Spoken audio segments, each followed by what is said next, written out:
जिंदगी खुद की है तो उम्मीद भी खुद से ही रखो, क्योंकि खुद का दर्द खुद से बेहतर कोई नहीं समझ सकता। नमस्कार प्यारे दोस्तों, स्टोरियन सफर यूट्यूब चैनल में आपका फिर एक बार स्नेहपूर्वक दिल से स्वागत है। साथियों, आज की कहानी एक राजा की है जो अपनी गर्भवती रानी को एक जंगल में छोड़ आया। कहानी बहुत ही ज्ञानवर्धक और भावनात्मक है। साथ ही आपको कहानी से ऐसी 3 बातें जानने को मिलेंगी जिन्हें बिना सोचे समझे कभी नहीं मानना चाहिए, भले ही कोई कितना ही सगा क्यों न हो।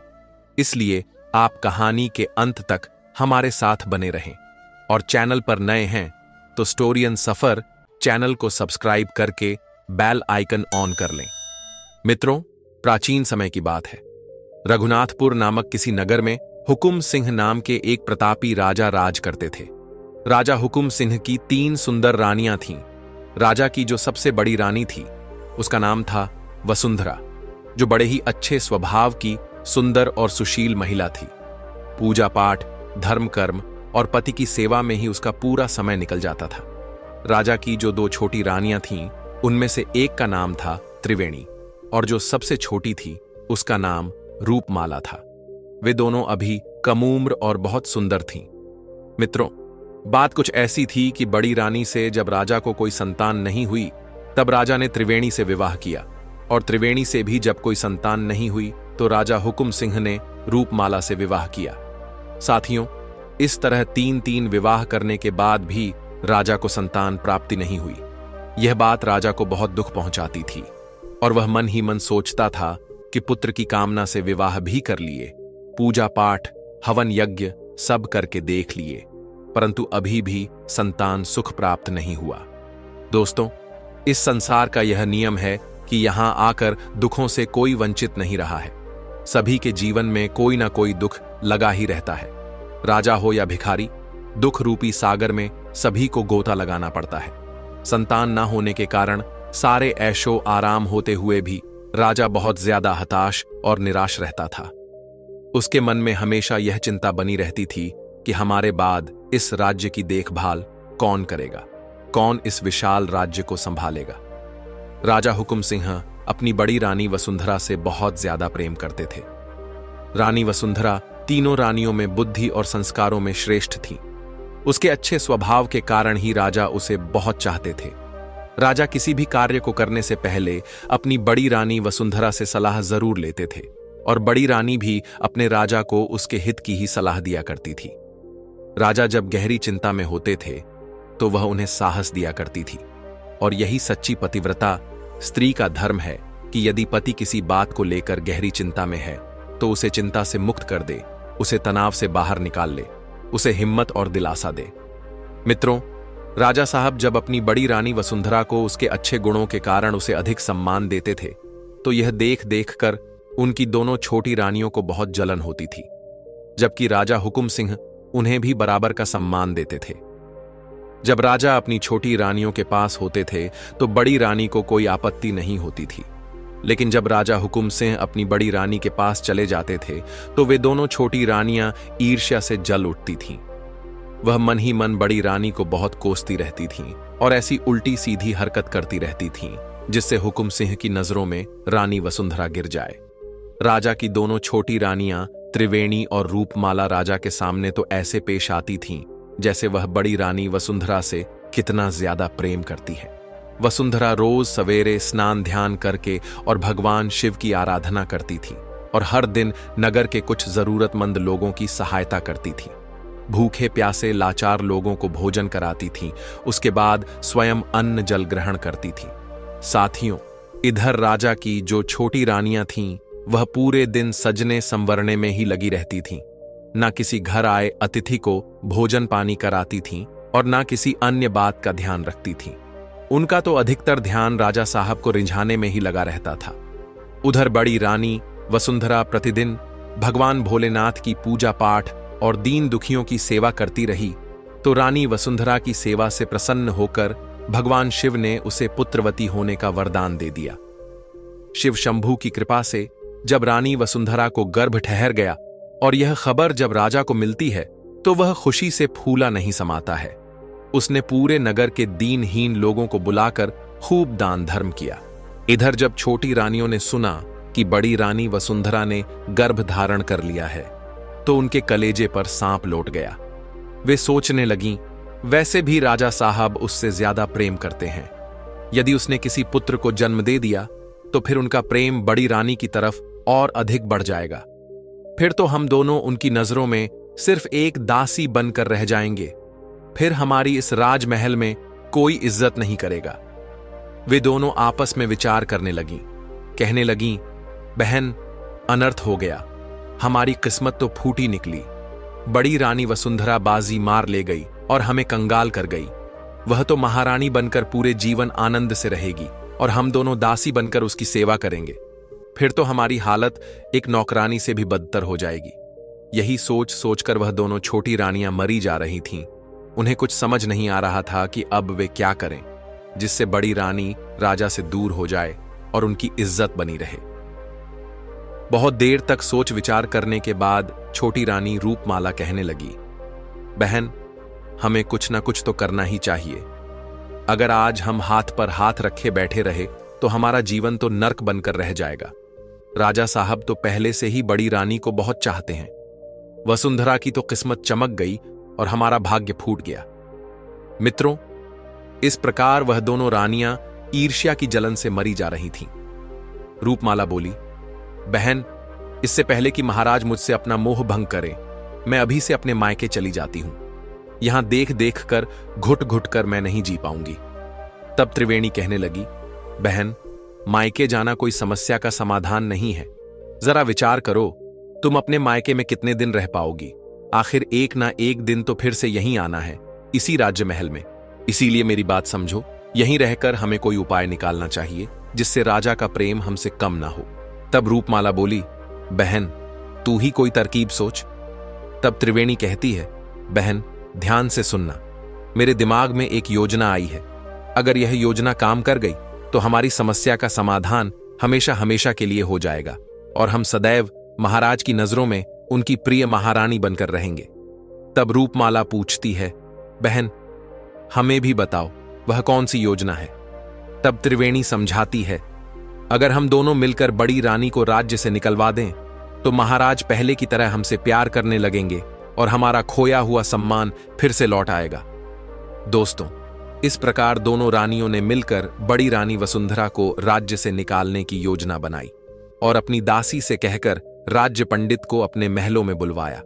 राज्य पंडित जब उनके महल में आए तो उन दोनों रानियों ने राज्य पंडित का बड़ा सम्मान किया।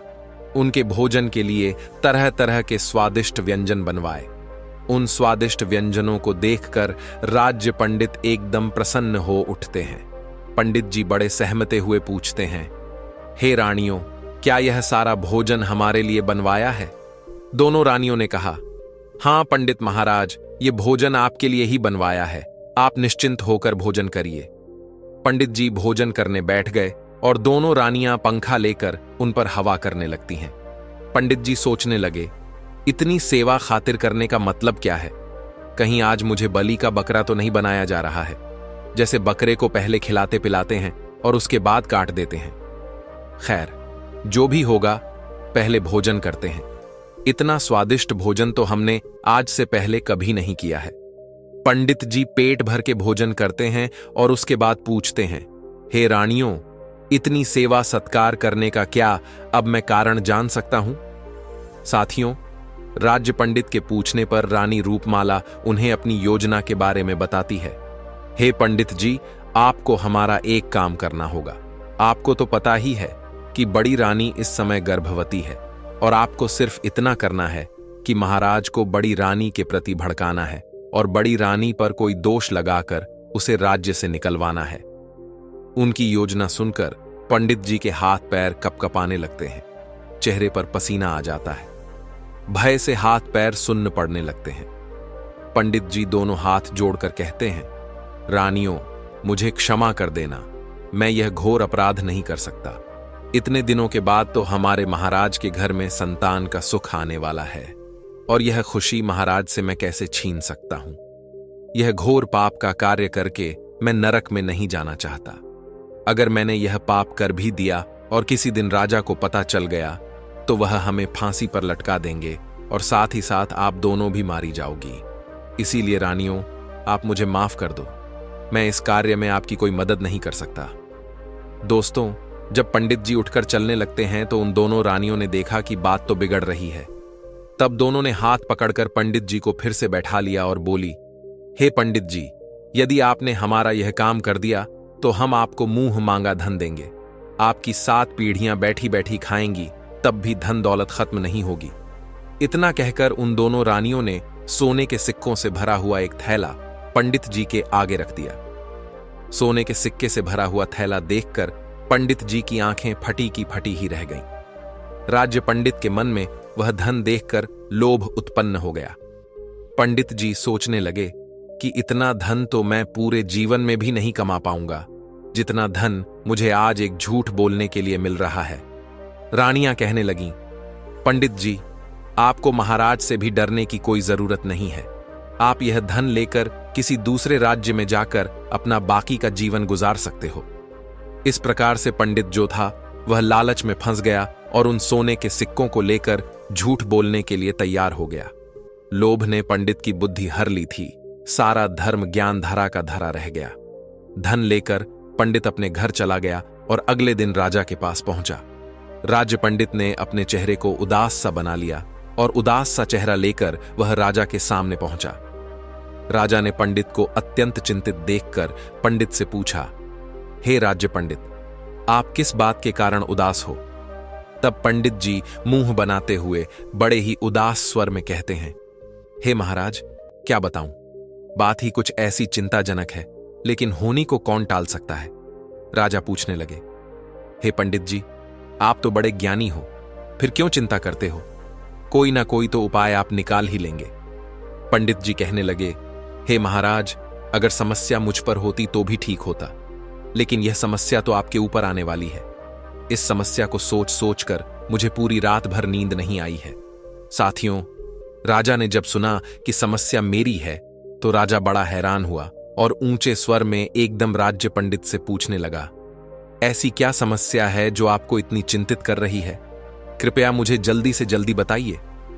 तब पंडित जी कहने लगे, हे राजन, मैंने अपने ज्योतिष ज्ञान से पता लगाया है कि आने वाले समय में आपके ऊपर और आपके राज्य के ऊपर बहुत बड़ी विपत्ति आने वाली है। काल का समय आने वाला है। विपत्ति की बात सुनकर राजा ने पूछा, क्या कह रहे हो? क्या कोई हमारा शत्रु हमारे ऊपर आक्रमण करने की सोच रहा है? राज्य पंडित कहने लगा, नहीं महाराज, ऐसा नहीं है। राजा हुकुम सिंह कहने लगा, अरे फिर कौन सी बात है? तब राज्य पंडित कहता है, हे महाराज, मैं आपकी होने वाली संतान को लेकर बड़ा चिंतित हूं। आपके ऊपर आने वाली विपत्ति आपके किसी शत्रु से नहीं, आपकी होने वाली संतान से प्राप्त होगी। हे महाराज, आपकी बड़ी रानी वसुंधरा की कोख में जो पुत्र पल रहा है, वही पुत्र आपकी विपत्ति का कारण है। वह पुत्र आपको बहुत ही ज्यादा कष्ट देने वाला है। उस बच्चे के जन्म के बाद जैसे ही आप उसे देखोगे तो उसे देखते ही आप दोनों आंखों से अंधे हो जाओगे और आपका राज्य भयानक बीमारी की चपेट में आ जाएगा। राज्य के बहुत से लोग बीमारी के कारण मृत्यु को प्राप्त हो जाएंगे। हे महाराज, यही मेरी चिंता का कारण है। मित्रों, राज्य पंडित की बात सुनकर राजा ने लंबी सांस ली और बोला, हे राज्य पंडित, मैं अंधा होकर जीना नहीं चाहता हूं। कृपया इस विपत्ति से बचने का कोई उपाय बताइए। और हम यह भी नहीं चाहते हैं कि हम संतान के सुख से वंचित रहे। क्या आपके पास कोई ऐसा उपाय है जिससे ये दोनों बातें हो सके? तब राज्य पंडित ने जवाब दिया, उपाय तो है महाराज, परंतु आप उस उपाय को कर नहीं पाएंगे क्योंकि वह उपाय बड़ा कठिन है। राजा ने कहा, पंडित जी, आप बस उपाय बताइए, करना और ना करना तो मेरे हाथ में है। तब राज्य पंडित रानी वसुंधरा को राज्य से बाहर निकालने के लिए झूठा उपाय बताता है। महाराज, यदि आप भलाई चाहते हैं तो अपनी बड़ी रानी वसुंधरा का इसी अवस्था में त्याग कर दीजिए। यदि आप अपनी बड़ी रानी को त्याग देते हैं तभी आप इस संकट से खुद को और अपने राज्य को बचा सकते हैं। इसलिए रानी को इसी समय राज्य से निकाल दीजिए। इससे आपके ऊपर आने वाली विपत्ति भी टल जाएगी और रानी जहां भी रहेगी वह सकुशल बच्चे को जन्म भी दे देगी। दोस्तों, राजा जो था वह अपने राज्य पंडित के ऊपर बहुत विश्वास करता था। उसने सोचा, पंडित जी जो कह रहे हैं वही ठीक है। उसने एक बार भी राज्य पंडित पर संदेह नहीं किया कि पंडित जो कह रहा है वह उसकी दुष्ट रानियों की चाल है। राज्य पंडित की बात को राजा हुकुम सिंह ने बहुत गंभीरता से लिया और अपनी रानी वसुंधरा को त्यागने का निश्चय कर लिया। एक दिन राजा हुकुम सिंह ने अपनी रानी वसुंधरा से कहा, हे प्रिय, कहते हैं जब बच्चा मां के पेट में हो तो मां को अधिक से अधिक तीर्थों के दर्शन करने चाहिए, अधिक से अधिक भगवान का ध्यान भजन करना चाहिए। राजा आगे कहता है, चलिए हम कुछ दिनों के लिए तीर्थ स्थलों पर घूम कर आते हैं। साथियों, वह भोली भाली रानी राजा की चाल को नहीं समझ पाई कि वह तीर्थों की कहकर उसे राज्य से बाहर छोड़ने जा रहा है। एक बार तो रानी ने राजा से कहा, महाराज, इस समय मेरा 8वां महीना चल रहा है। इस हालत में आप मुझे कहां ले जाओगे? मैं महल में ही ठीक हूं। लेकिन राजा नहीं माना। वह तो राज्य पंडित की बातों से पूरी तरह अंधा हो गया था। रानी ने कहा, चलो, जब मेरे पतिदेव मेरे साथ हैं तो मुझे किस बात की चिंता है। इस तरह रानी वसुंधरा राजा के साथ जाने लगी। अगले दिन राजा और रानी अपने रथ में बैठकर महल से निकलते हैं और कई राज्यों तक तो राजा रानी को रथ में बैठाकर ले गया। जब घना जंगल आया तो राजा रानी को पैदल ले जाने लगा। उस घने जंगल में राजा हुकुम सिंह जब पहुंचा तो चलते चलते रानी ने राजा से कहा, हे महाराज, इतनी देर से चलते चलते मैं थक चुकी हूं। यहीं किसी वृक्ष के नीचे बैठकर विश्राम करना चाहती हूं, क्योंकि इस अवस्था में मुझसे ज्यादा नहीं चला जाता। राजा ने कहा, ठीक है प्रिय, तुम आराम करो, हम तुम्हारे पास में ही बैठ जाते हैं। इस प्रकार रानी वसुंधरा अपने पति के पास एक वृक्ष के नीचे बैठकर आराम करने लगती है। रानी पहले से हारी थकी तो थी ही, इसीलिए उसे जल्दी ही गहरी नींद आ गई। रानी गहरी नींद में निश्चिंत होकर सो जाती है। उसे क्या पता था कि राजा के मन में आखिर क्या चल रहा है। इधर राजा हुकुम सिंह ने एक कागज पर कुछ लिखा और रानी के पास रखकर वहां से चला आया। कुछ समय बाद रानी जब नींद से जागी तो रानी ने अपने पास अपने पति को नहीं पाया। वह एकदम से डर के मारे घबरा गई। उसने अपने पास रखे एक कागज को पढ़ा तो पढ़ते ही उसके आंसू निकल आए। कागज में लिखा था, हे मेरी प्यारी रानी, मुझे क्षमा कर देना। किसी कारणवश मैं तुम्हारा त्याग कर रहा हूं। अब तुम चाहे जहां जाओ, जहां रहो, हमारा तुमसे कोई नाता नहीं है। दोस्तों, राजा हुकुम सिंह का वह खत पढ़कर रानी वसुंधरा गहरे शोक में डूब जाती है और अपने पति का नाम लेकर के उस जंगल में रोती चिल्लाती घूमती रहती है। लेकिन राजा का वहां कहीं अता पता नहीं था। वह दुखियारी उसी हालत में कई घंटे इधर उधर भटकती रहती है। उसके दुख का वर्णन करना भी मुश्किल है। रानी बार बार यही प्रश्न कर रही थी कि आखिर मुझसे भूल क्या हो गई जो राजा साहब ने मुझे त्याग दिया। लेकिन उसके प्रश्न का कोई जवाब देने वाला वहां नहीं था। उस लाचार रानी को अपनी इतनी चिंता नहीं थी, पर उसके पेट में जो बालक पल रहा था उसकी चिंता बहुत अधिक थी।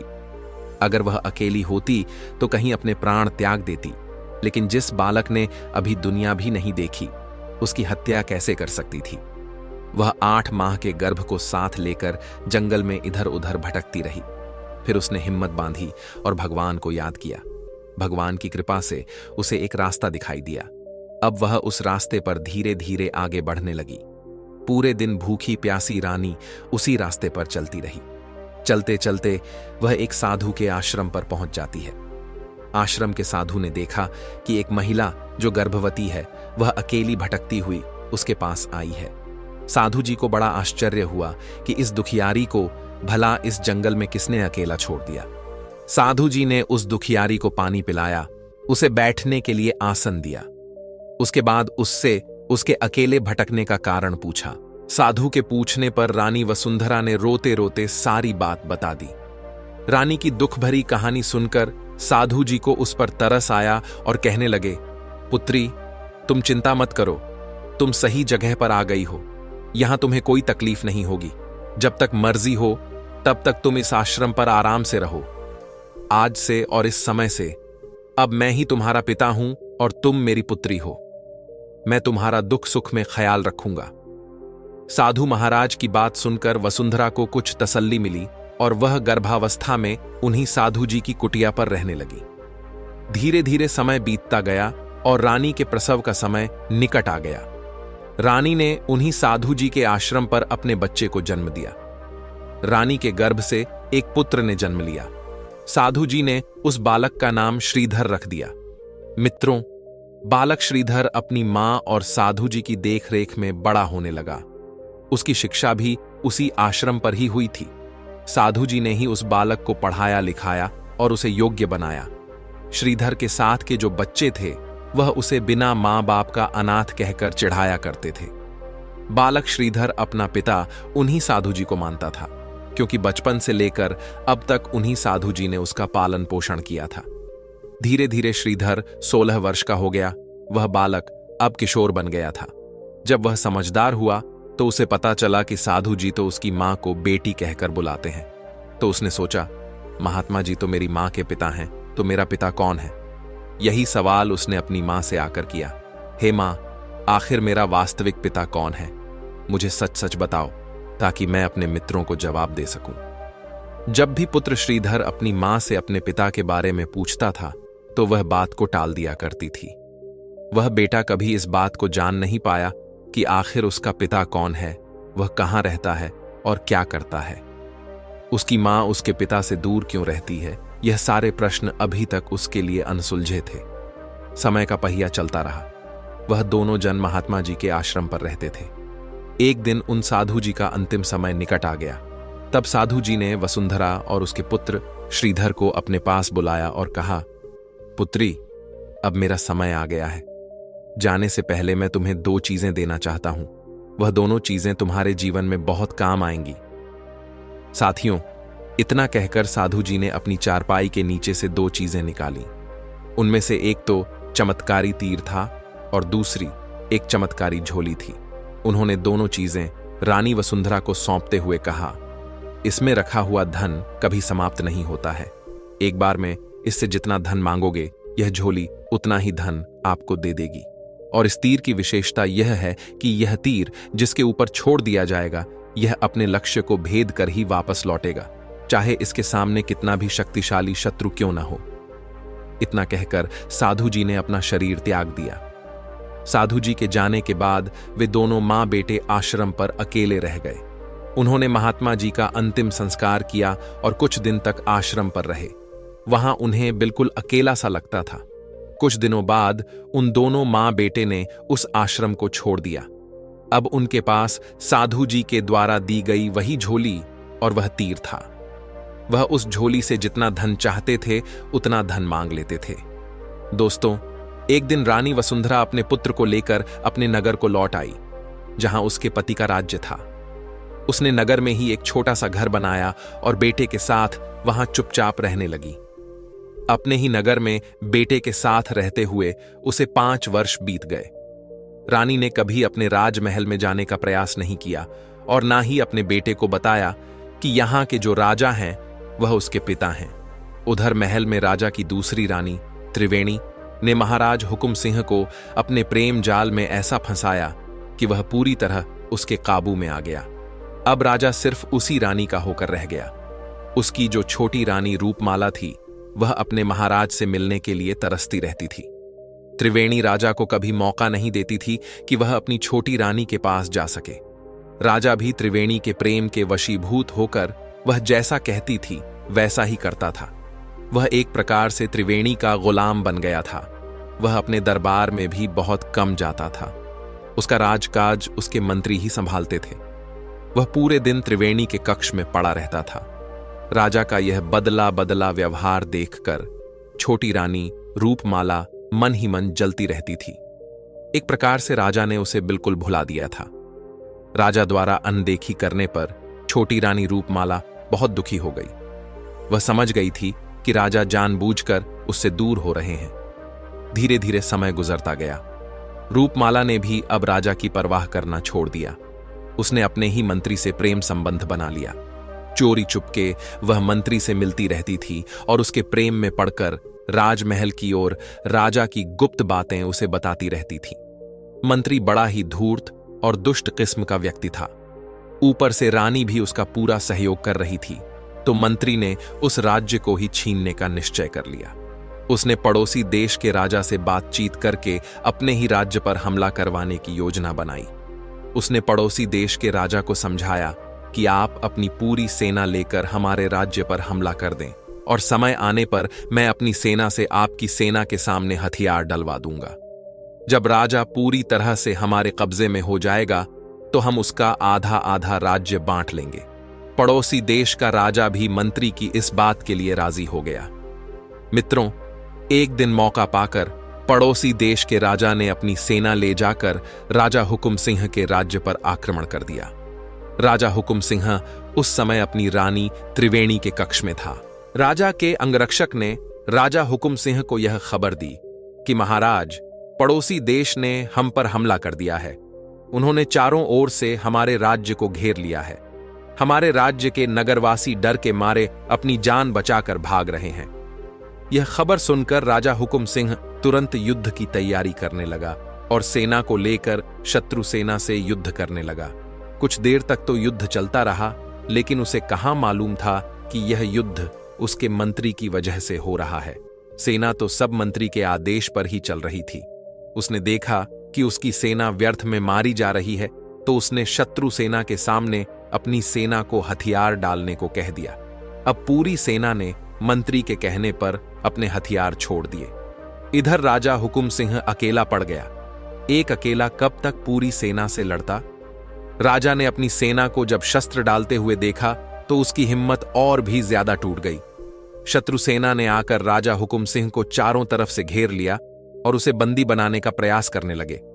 जिस शत्रु सेना हुकुम सिंह को बंदी बनाने वाले थे, ठीक उसी समय पर एक जवान योद्धा तेजस्वी सूर्य की किरणों की तरह शत्रु सैनिकों को चीरता हुआ, काटता मारता हुआ राजा के पास जा पहुंचा। उसने राजा को हिम्मत दी कि महाराज, आप घबराइए नहीं और अपने हथियार उठाइए। इतनी जल्दी हम हार नहीं मान सकते। उस जवान योद्धा को देखकर, उसकी वीरता को देखकर राजा हुकुम सिंह आश्चर्यचकित था। उसे समझ नहीं आ रहा था कि यह जवान योद्धा कौन है जो ऐसे समय में मेरी सहायता करने आया है। साथियों, वह जवान योद्धा कोई और नहीं बल्कि उसी राजा का पुत्र श्रीधर था। इस बात का ज्ञान ना तो राजा को था, ना ही उस पुत्र को। उस जवान योद्धा ने कहा, महाराज, शत्रु आपके नजदीक आ रहे हैं। कृपया अपना धनुष बाण उठाइए और उन पर हमला कीजिए। बाकी मैं संभाल लूंगा। उस जवान योद्धा की बात सुनकर भी राजा हुकुम सिंह ने अपना धनुष नहीं चलाया, तो उस जवान योद्धा ने आगे बढ़कर राजा के हाथों से धनुष छीन लिया।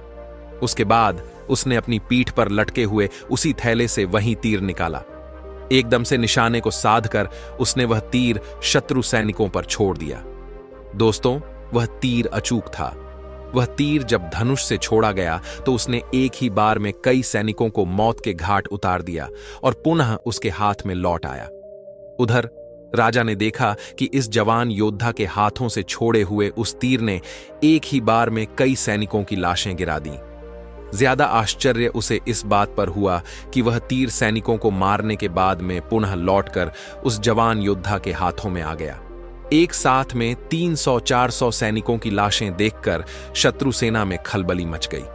उन्हें विश्वास नहीं हो रहा था कि एक तीर से इतने लोग कैसे मारे जा सकते हैं। एक तीर से इतने सैनिकों की मौत कैसे हो सकती है। एक पल के लिए सब सोचने पर मजबूर हो गए। अब तो उस जवान योद्धा ने फिर से उस तीर को चलाया।